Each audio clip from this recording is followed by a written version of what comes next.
दिल्ली में आज बीजेपी उपाध्यक्षों की बड़ी बैठक होगी। बैठक दोपहर 3 बजे से शुरू होगी, जिसमें राष्ट्रीय अध्यक्ष जेपी नड्डा सभी उपाध्यक्षों के साथ चर्चा करेंगे। बैठक में आगामी कार्य योजना और चुनाव पर चर्चा होगी। बता दें कि अगले साल यूपी में विधानसभा चुनाव होने हैं, जिसे लेकर बड़ी रणनीति बनाई जा सकती है। बैठक में रमन सिंह भी शामिल होंगे। असम के सीएम हिमंत बिस्वा शर्मा ने एक बड़ा फैसला लिया है। उन्होंने कहा है कि राज्य में 200 से अधिक बच्चों के माता पिता को सरकारी योजनाओं के फायदे से वंचित किया जा सकता है। हालांकि प्रस्तावित जनसंख्या नियंत्रण नीति असम में सभी योजनाओं पर तुरंत लागू नहीं होगी, क्योंकि केंद्र सरकार द्वारा कई फायदे दिए जाते हैं। नॉर्थ ईस्ट के मणिपुर और अरुणाचल प्रदेश में देर रात भूकंप के झटके महसूस किए गए। देर रात 1 बजे के बाद मणिपुर और अरुणाचल प्रदेश में ये झटके महसूस किए गए हैं। दोनों राज्यों में भूकंप की तीव्रता क्रमशः 3.6 और 3.1 मापी गई। हालांकि भूकंप की तीव्रता बेहद कम थी और इसमें किसी भी प्रकार के जान माल के नुकसान की खबर नहीं है। पेट्रोल और डीजल की कीमतों में रुक रुक कर बढ़ोतरी हो रही है। एक दिन की राहत के बाद आज फिर पेट्रोल डीजल की कीमतें बढ़ी है। आज पेट्रोल का दाम 26 से 29 पैसे तक जा बढ़ा है और डीजल की कीमत अधिकतम 30 पैसे तक बढ़ी है। इसके बाद दिल्ली में पेट्रोल 97 रुपए 22 पैसे हो गया और डीजल 87 रुपए 97 पैसे हो गया है। उत्तराखंड में लगातार हो रही बारिश के बाद अब शारदा बैराज में पानी छोड़े जाने से बाढ़ का खतरा बढ़ा हुआ है। सभी इलाकों में बाढ़ का रेड अलर्ट जारी कर दिया गया है। शारदा बैराज के एक अधिकारी ने कहा कि जलस्तर फिलहाल खतरे के निशान के नीचे है, लेकिन बढ़ते जलस्तर पर लगातार निगरानी की जा रही है। भारतीय मौसम विभाग ने दिल्ली, एनसीआर और उत्तर प्रदेश में बारिश, आंधी और गरज के साथ बिजली चमकने की आशंका जताई है। मौसम विभाग के मुताबिक आज दिल्ली, एनसीआर, दिल्ली, गाजियाबाद, नोएडा, अलीगढ़ और आसपास के इलाकों में गरज और बिजली के साथ हल्की से मध्यम बारिश होगी। पीडीपी प्रमुख महबूबा मुफ्ती ने पार्टी नेताओं की आज बैठक बुलाई। इसमें पीएम मोदी के साथ होने वाली मीटिंग में शामिल होने पर चर्चा होगी। बता दें कि पीएम मोदी ने जम्मू कश्मीर में धारा 370 को लेकर 24 जून को सर्वदलीय बैठक बुलाई है, जिसके लिए पीडीपी अपना रुख स्पष्ट कर सकती है। पीएम नरेंद्र मोदी ने कश्मीर पर सर्वदलीय बैठक बुलाई है। सूत्रों के मुताबिक 24 जून को होने वाली बैठक के लिए दलों से संपर्क साधा जा रहा है। 9 दलों से बात हुई है। कश्मीर और जम्मू के 16 दलों से संपर्क साधने की कोशिश है। औपचारिक न्योता अभी नहीं भेजा गया है। सूत्रों के मुताबिक महबूबा मुफ्ती ने बैठक के लिए हामी भरी है। लोक जनशक्ति पार्टी एलजेपी के अध्यक्ष पद से हटाए गए चिराग पासवान दिल्ली में राष्ट्रीय कार्यकारिणी के साथ बैठक करेंगे। बैठक में पार्टी के नेता चुने गए पशुपतिनाथ पारस को लेकर बड़ा फैसला हो सकता है। वहीं एलजेपी 2 गुटों में बंटता नजर आ रहा है, जिसको लेकर भी आज बड़ा फैसला हो सकता है।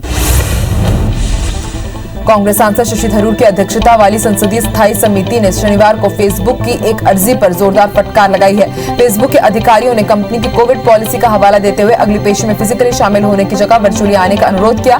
इस पर पैनल ने कहा कि आप अपने अधिकारियों को भेज दीजिए, हम वैक्सीन लगवा देंगे। कोरोना की तीसरी लहर पर एम्स के डायरेक्टर ने चेतावनी जारी की है। उन्होंने कहा कि यदि कोरोना गाइडलाइंस का पालन नहीं किया गया तो बाजारों या टूरिस्ट स्पॉट पर लगने वाली भीड़ को नहीं रोका गया तो कोरोना की तीसरी लहर सिर्फ 6 से 8 हफ्तों में पूरे देश पर अटैक कर सकती है। हालांकि ऐसा सबूत नहीं है कि ये बड़ों से ज्यादा बच्चों को प्रभावित करेगी। वहीं तेलंगाना सरकार ने राज्य में लॉकडाउन को पूरी तरह से हटाने का फैसला किया है। कैबिनेट की बैठक में इसका फैसला लिया गया। इस तरह से तेलंगाना देश का पहला ऐसा राज्य बन गया है जिसने पूरी तरह से लॉकडाउन को हटाने का ऐलान किया। इसी के साथ राज्य में अब किसी भी तरह की पाबंदी नहीं रहेगी। यह 1 जुलाई से स्कूल भी खोल दिए जाएंगे। हालांकि लोगों को कोरोना प्रोटोकॉल का पालन करना होगा। दुनिया भर में कोरोना के मामले 17 करोड़ 89 लाख को पार कर गए हैं। वहीं अब तक 38,74,000 मरीजों की मौत हो चुकी है। दुनिया भर के 16 करोड़ 34 लाख मरीज कोरोना को हराकर स्वस्थ हो चुके हैं। वहीं दुनिया भर में एक्टिव मामले 1 करोड़ 15 लाख के पार पहुंच गए हैं। कुछ देशों में डबल वैक्सीनेशन के बाद छूट का दायरा बढ़ा दिया गया है। देश में एक दिन में कोरोना के 58,562 नए मामले सामने आए हैं, जिससे कुल आंकड़ा 2 करोड़ 98 लाख के पार पहुंच गया। वहीं 1,573 नई मौत से अब तक 3,86,000 मरीजों की मौत हो चुकी है। पिछले 24 घंटे में 87,493 मरीजों को डिस्चार्ज किया गया है। वहीं 7,24,000 एक्टिव मरीजों का इलाज जारी है। केरल में एक दिन में 12,443 नए केस से आंकड़ा 27,97,000 को पार कर गया है। वहीं 115 मौत से अब तक 11,949 मरीजों की मौत हो चुकी है। वहीं 13,145 मरीज के डिस्चार्ज होने से अब तक 26,78,000 लोग स्वस्थ हो चुके हैं। वहीं राज्य में एक्टिव मरीजों की संख्या 1,06,000 के पार पहुंच गई है। मध्य प्रदेश में 110 नए केस के साथ अब तक 7,89,000 मरीज मिले हैं और प्रदेश में 30 मरीजों की मौत से कुल आंकड़ा 8,737 तक जा पहुंचा है। 24 घंटे में 365 मरीज डिस्चार्ज होने से कुल आंकड़ा 7,77,000 को पार कर गया है। राज्य में एक्टिव मरीजों की संख्या घटकर 2,442 पहुंच गई। इंदौर में 22, भोपाल में 21 नए मरीज मिले हैं। छत्तीसगढ़ में कोरोना के 479 नए मामले सामने आए हैं। इससे कुल आंकड़ा 9,90,000 को पार कर गया है। वहीं राज्य भर में 9 मौत से अब तक 13,377 लोगों की जान जा चुकी है। 1,001 मरीजों के डिस्चार्ज होने से कुल आंकड़ा 9,67,000 को पार कर गया है।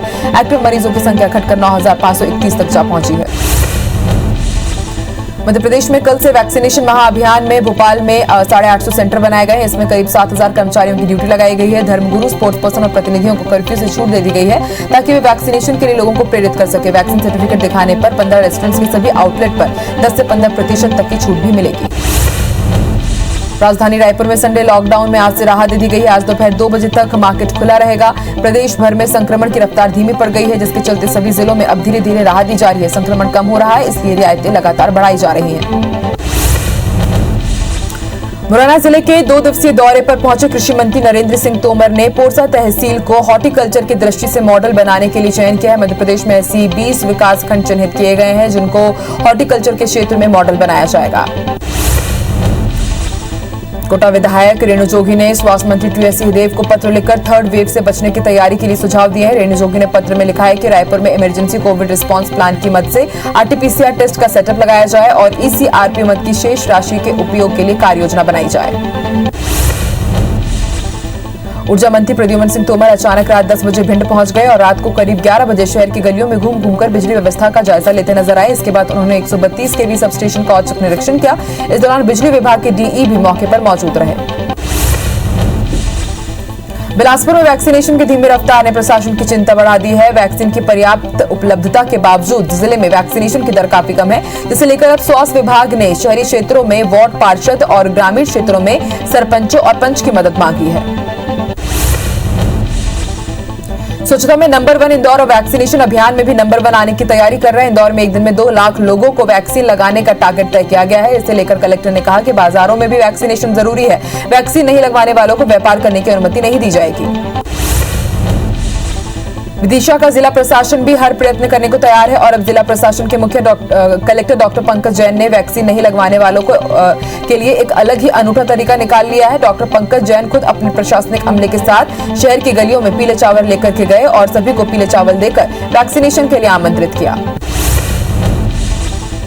राजधानी रायपुर में बीती रात निमोरा अभनपुर रोड पर एक दर्दनाक सड़क हादसा हो गया। हादसे में पति पत्नी समेत 2 बच्चे गंभीर रूप से घायल हो गए हैं। बताया जा रहा है कि तेज रफ्तार ट्रक ने ओवरटेक करते समय सामने से आ रही ऑल्टो कार को अपनी चपेट में ले ली। इसमें दंपति घायल हो गए हैं गंभीर रूप से और दोनों बच्चे बाल बाल बच गए। इंदौर के अन्नपूर्णा इलाके में हुए हादसे में एक अधिकारी की 3 साल की बच्ची की मौत हो गई। यह हादसा घर पर ही पार्किंग में खड़ी कार को बाहर निकालते वक्त हुआ। बच्ची का नाम श्रुति उपाध्याय है, जो भविष्य निधि विभाग में पदस्थ राहुल उपाध्याय की बेटी है। फिलहाल पुलिस मामले की जांच कर रही है। बड़वानी के पलसूद के पास एक वैन ब्रेक नहीं लगने से पलट गई। इसके बाद पीछे से आ रहे पिकअप ने भी वैन को टक्कर मार दी, लेकिन वैन में सवार 2 भाइयों को कहीं भी चोट नहीं लगी। वहीं वैन में सवार भाइयों ने हादसे का जिक्र करते हुए भगवान का शुक्रिया अदा किया। बलौदा बाजार के कसडोल अंतर्गत सेल गांव मोड़ के पास युवक सड़क हादसे में 2 युवकों की मौत हो गई है। अज्ञात वाहन ने बाइक सवार को चपेट में ले ली, जिसके चलते हादसा हुआ। हादसे के बाद स्थानीय लोगों ने इसकी सूचना पुलिस को दी। पुलिस मामले की जांच में जुट गई है। पत्थलगांव में बीते साल लापता हुई बच्ची का नरकंकाल पुलिस ने आज बरामद किया है। बच्ची के माता पिता ने कपड़ों से उसकी पहचान की। फिलहाल पुलिस ने नरकंकाल को जब्त कर लिया है और अपनी कार्रवाई तेज कर दी है। पुलिस के मुताबिक तालाब के पास बारिश में मिट्टी बह जाने के कारण ये नरकंकाल बाहर आ गया था।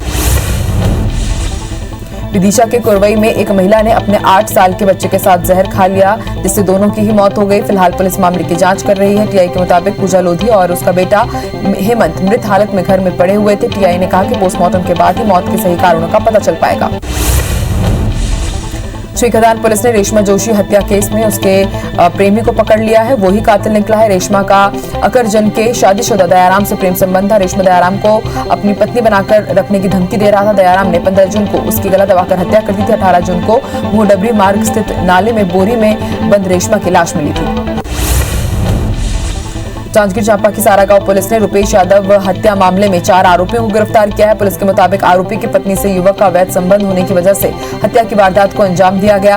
आरोपी ने अपने 3 दोस्तों के साथ मिलकर रुपेश को मौत के घाट उतार दिया था। रायपुर के मंदिर हसौद इलाके से चोरी की गई 7 टन एलपीजी गैस से भरा कैप्सूल जब्त किया गया है। खाद्य विभाग की टीम ने चोरी के 2 आरोपियों को भी गिरफ्तार किया। आरोपियों के पास से जब्त गैस की कीमत करीब 5 लाख रुपए बताई जा रही है। राजधानी रायपुर में कोचिंग क्लास के शिक्षक पर एक युवती ने रेप का आरोप लगाया है। पुलिस से मिली जानकारी के मुताबिक 24 वर्षीय छात्रा ने आरोपी आशीष पांडे पर रेप का आरोप लगाया है और मामला दर्ज करवाया है। युवती के मुताबिक उसका परिचय कोचिंग क्लास के बतौर शिक्षक के रूप में हुआ था। वहीं पुलिस ने आरोपी शिक्षक को गिरफ्तार कर लिया है। राजधानी रायपुर की स्टाफ नर्स ने डॉक्टर पर शादी का प्रलोभन देकर रेप का आरोप लगाया है। डॉक्टर जब मुंबई में शिफ्ट हो गया तो महिला से बातचीत करना बंद कर दिया। महिला जब मुंबई गई तो आरोपी ने उससे मिलने से मना कर दिया, जिसके बाद पीड़िता ने बांद्रा थाने में शिकायत दर्ज कराई, जिसके बाद मामले को गुड़ियारी थाना ट्रांसफर किया गया। श्योपुर में सरकारी जमीन पर अतिक्रमण हटाने गए सरकारी अमले को स्थानीयों के विरोध का सामना करना पड़ा। शहर में पॉलिटेक्निक कॉलेज के पीछे हाउसिंग बोर्ड की जमीन पर कुछ लोग अवैध तरीके से झोपड़े बनाकर कब्जा कर रहे थे। सूचना पर तहसीलदार मौके पर पहुंचे तो अतिक्रमणकारी विरोध करने लगे। बाद में अपर कलेक्टर एसडीएम दलबल के साथ मौके पर पहुंचे और जमीन को मुक्त कराया गया। जांजगीर के ढबरा ब्लॉक के घूसखोर पटवारी गुलजार सिंह का वीडियो वायरल हो रहा है। इसमें पटवारी किसान से जमीन रजिस्ट्री के लिए आवश्यक दस्तावेज के नाम पर 4,000 रुपए की मांग कर रहा है। वेरिफिकेशन के 3,000 अलग देने की बात कह रहा है। इस मामले में ढबरा एसडीएम आरपी आंचला ने जांच के निर्देश दिए हैं। मुंबई के 4 कारोबारियों के खिलाफ आमानाका थाने में धोखाधड़ी का केस दर्ज किया गया है। शिकायतकर्ता राजकुमार पालीवाल का कहना है कि मुंबई स्थित लोअर परेल के व्यापारी को कई बार फोन और कई बार ईमेल भी कर चुके हैं, लेकिन उसके बाद भी वो 4 करोड़ का भुगतान नहीं कर रहा है, जिसकी शिकायत थाने में की गई है। जबलपुर के पाटन थाना क्षेत्र की पुलिस और क्राइम ब्रांच की टीम ने चीतल की खाल और सींग की तस्करी करने वाले 2 आरोपियों को गिरफ्तार किया। सूचना के मुताबिक आरोपी खाल और सींग को बोरे में भरकर मोटरसाइकिल से लेकर जा रहे थे। जानकारी मिलते ही पुलिस ने घेराबंदी कर दोनों आरोपियों को गिरफ्तार किया। तमतुरी के सिहात गांव में एक चीतल का शव मिला, जिसकी सूचना मिलते ही वन परिक्षेत्र की टीम मौके पर पहुंचे, शव को अपने कब्जे में लिया और पोस्टमार्टम के लिए भेज दिया है। वन कर्मियों के मुताबिक कुत्तों ने चीतल का शिकार किया है। बता दें कि जिले में आए दिन चीतल कुत्तों का शिकार बन रहे हैं। बालोद जिले के दल्ली राजहरा में एक मकान में भालू घुस जाने की खबर मिलते ही वन विभाग की टीम उसे पकड़ने के लिए पहुंची, लेकिन भालू मकान के पीछे की ओर से भाग निकला। ब्लॉक में भालू की मौजूदगी की बात सोशल मीडिया पर वायरल हो गई, जिसके बाद से लोग दहशत में हैं और भालू ने किसी को अभी तक कोई नुकसान नहीं पहुंचाया है। सिंगरौली में बीते 2 दिनों से हो रही तेज बारिश के बाद NH39 में लंबा जाम लग गया है। करीब 7 घंटे से 4 से 5 किलोमीटर लंबा जाम लगा हुआ है। जाम में फंसे वाहनों के ड्राइवर और यात्री परेशान हो रहे हैं। 7 साल से गोपद नदी पर बड़े पुल का निर्माण पूरा नहीं हो पाया है। छोटे पुल पर भारी वाहनों की वजह से अक्सर यहां जाम देखने को मिलता है। सिंगरौली में पुल के ऊपर से बह रहे पानी के बाद भी बस चालक यात्रियों की जान को खतरे में डाल रहे हैं। 2 दिनों से तेज बारिश हो रही है और नेशनल हाईवे 39 छोटी पुलिया का जो छोटा पुल है वो पुलिया उफान पर है, लेकिन बस संचालक पुल से बसों को निकालकर यात्रियों की जान को जोखिम में डाल रहे हैं। कलेक्टर ने मामले को संज्ञान में लेते हुए बस चालकों पर कार्रवाई की बात कही है। कवर्धा में नए फिल्टर प्लांट के लिए 2 साइड से पाइपलाइन का विस्तार का काम चल रहा है, लेकिन काम पूरा नहीं होने के कारण जगह जगह खोदे गए गड्ढों में बारिश का पानी भर गया है, जिसकी वजह से लोगों को कीचड़ से होकर गुजरना पड़ रहा है। वहीं कीचड़ के कारण व्यापारियों का काम भी प्रभावित हो रहा है। जांजगीर चांपा के पामगढ़ क्षेत्र के खोखरी गांव की सड़कों की हालत खराब है। सड़क की बदहाली के कारण ग्रामीणों की मुसीबत बढ़ गई है, क्योंकि 2.5 किलोमीटर की सड़क के नहीं बनने से ग्रामीणों को 10 किलोमीटर अधिक दूरी तय करनी पड़ती है। ग्रामीण बदहाल सड़क को बनाने के लिए विधायक सांसद से मांग कर चुके हैं, लेकिन नतीजा सफल ही रहा। सरगुजा जिले के सूर गांव में अब जलभराव की स्थिति से लोगों को राहत मिल जाएगी। ग्रामीणों की मांग पर सीतापुर एसडीएम दीपिका नेताम ने मामले में संज्ञान लिया है। सड़क पर बरसात में जमा होने वाले पानी निकासी के लिए अस्थायी रूप से व्यवस्था बनाते हुए जेसीबी मंगाकर NH43 में बने नाली में जुड़वा दिया, जिससे बरसात का पानी अब सीधे नीचे गिर जाएगा और जलभराव की नौबत नहीं आएगी। श्योपुर के विजयपुर स्थित छिमछिमा हनुमान मंदिर पहुंचकर कांग्रेसियों ने हनुमान जी को ज्ञापन सौंपा। कांग्रेस के रामनिवास रावत और बाबूलाल मेवरा विजयपुर से पैदल चलकर मंदिर पहुंचे और पूजा पाठ की ज्ञापन में अयोध्या में हुए जमीन खरीदी में दोषियों पर कार्रवाई की मांग की गई है। इस मौके पर हनुमान चालीसा का भी पाठ किया गया।